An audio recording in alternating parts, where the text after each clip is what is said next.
Hi friends, today I wanted to talk about an epiphany moment I had many years ago, one of those light bulb moments where things just came together and had quite a profound impact on how I think about composition and improvisation and just music in general. And I thought I'd share that with you because it could be quite useful. I'm not big on name dropping, but it's very important to acknowledge where this came from, and it came from the great George Russell. If you don't know George Russell, he is the brain power behind the linear chromatic concept of tonal organization. If you haven't heard about that, you can check it out. There's tons of stuff out there. I had a great pleasure to study with George at the New England Conservatory many years ago, and he said something or described something that was very impactful for me. So I wanted to share that today. So it definitely assumes that you know about the circle of fifths, all the notes in the different keys and all the harmonies in the different keys and that kind of a thing. But it has nothing to do directly with his Lydian chromatic concept, except that George talked a lot about tonal gravity, and in a way to explain his ideas around gravity, he talked about this idea that I'm about to share, which made a lot of sense to me, and I've joked with some musical friends over the years that if I knew this before going to school, I probably wouldn't have gone to music school. Anyway, the idea is, again, the circle of fifths.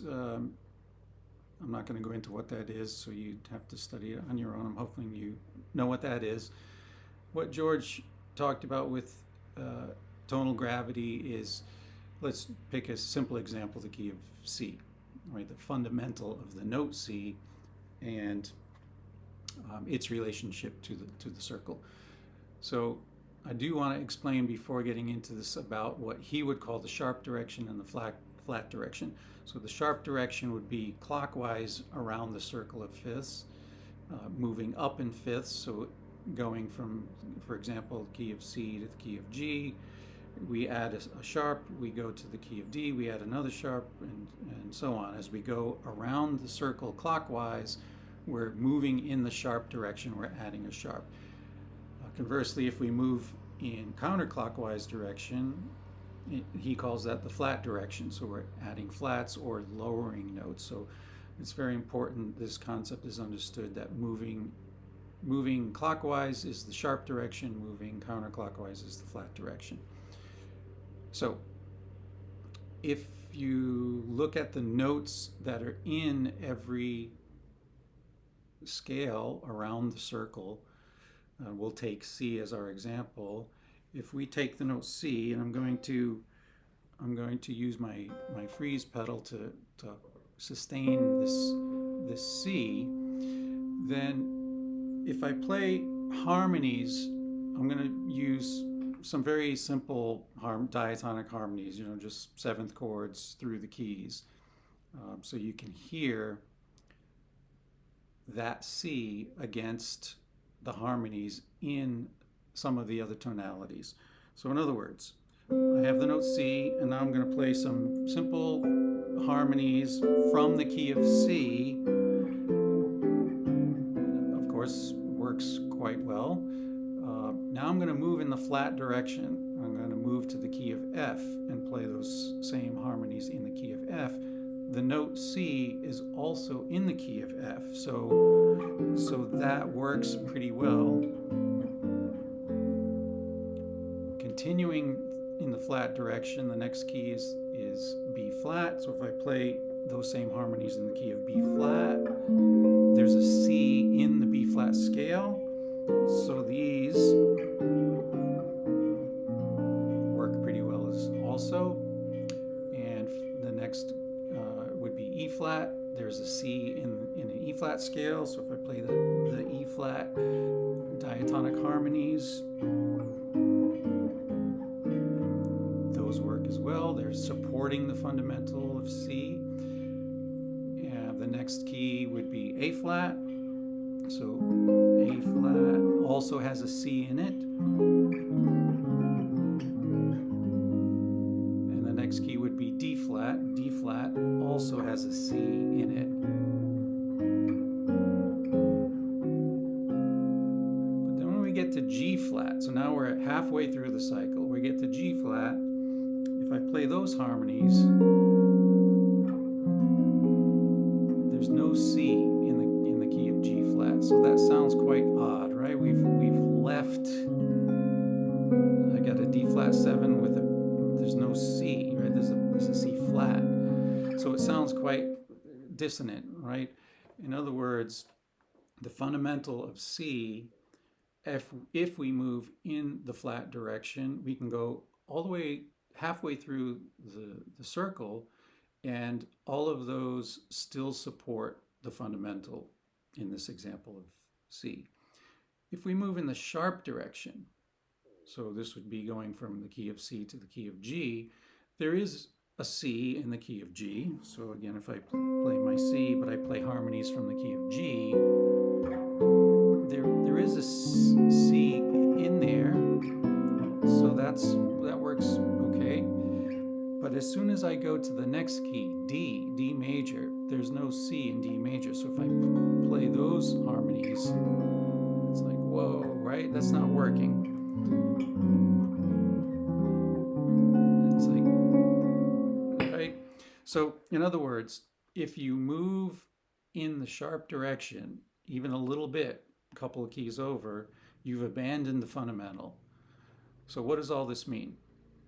What this means to me is, or what George said, which was the epiphany moment, he explains this thing and says, okay, you have a fundamental, right? You're a composer, you're an improviser, maybe you are interested, like I am, in spontaneous composition. You have a musical idea that's happening.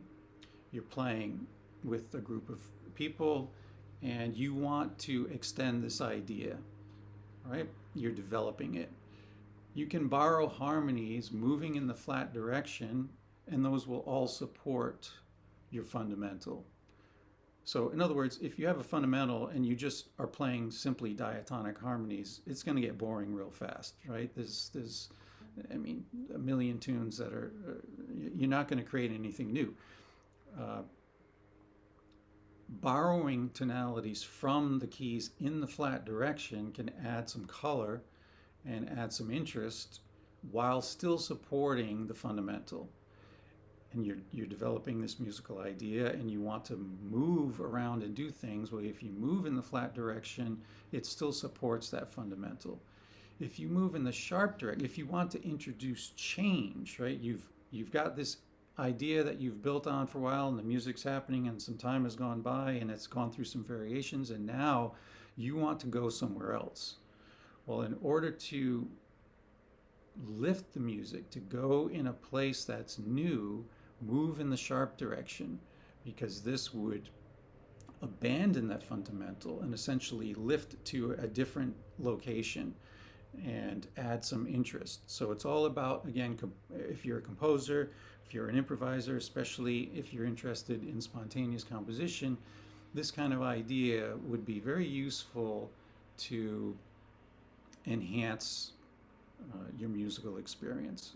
So some folks might know this concept of borrowing harmonies from other keys as modal interchange. It's, it's very similar to this concept. It's just the way George explained it, I think it made a lot of sense. And again, the uses that I found for it, mostly in spontaneous composition, rather than thinking these real theoretical concepts about, if I'm in this key, then I can borrow from that mode, and the music's going by too fast to really think about that. So modal interchanges, if you don't know what that is, I'm sure there's plenty of information out there about that too. This is a related concept, but it was really the gravity that George described that was more impactful, particularly moving in the sharp direction to introduce change. Once the idea has come to its logical conclusion, a good way to move forward without letting the music die is to move in the sharp direction. And some good examples of this stuff could be like what a lot of people call the Bill Evans turnaround. A lot of tunes in the Great American Songbook end with the, of course, with the turnaround like a 1-6-2-5 or something like that.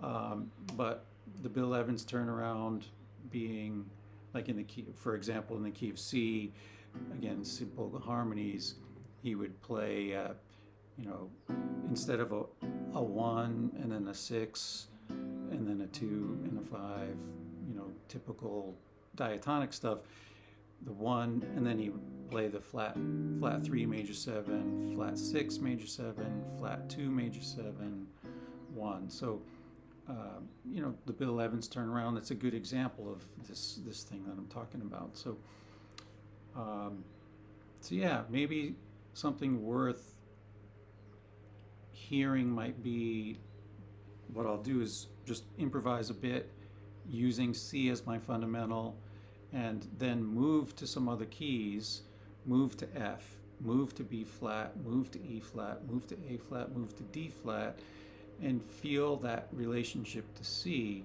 and then move to a sharp key like D or E or A or B and feel that it's quite different, right? So here's an example of that. C. Then moving to F.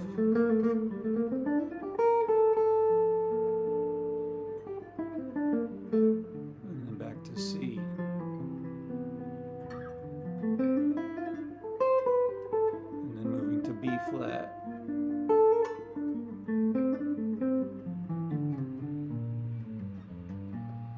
Back to C.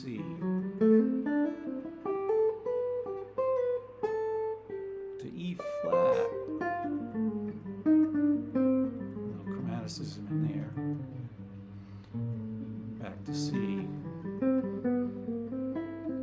Mostly. To A flat.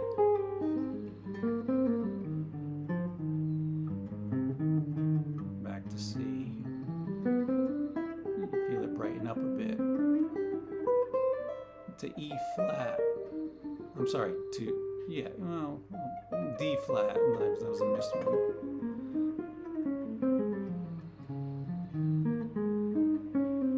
Back to C. Brightens again. I missed one. And then I'm going to move to a sharp key like A.